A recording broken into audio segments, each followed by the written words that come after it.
Assalomu alaykum, hurmatli aziz chorvadorlar, parranda boqarlar, birodarlar.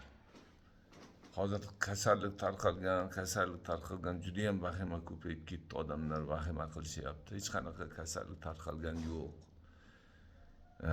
Bor, kasal keladi. Nimadir gunohimiz bor, gunohimizga yarasha keladi. Sinov emas, gunohimiz bor albatta. Nima qilish kerak? Birinchi, yemiga garim dori, maydalangan garim dori bozorda juda qimmat bo'lsa kilosi 100 ming turadi. Murch, maydalangan murch. Keyin chesnok, misorovkadan chiqazinglarda yemiga qo'shib beringlar. Piyoz qo'shib beringlar har kuni. Bir kun piyoz, bir kun chesnok, bir kun garim dori, bir kun murch. Sanjabil qo'shib beringlar, ona qimmat narsa emas. Bir choy qoshiqdan bitta molga qo'shib beringlar. Bo'ldi, kasallik kelmaydi hech qanaqa. Bu karantin hech qanaqa hal qila olmaydi bu narsani, iltimos sizlardan.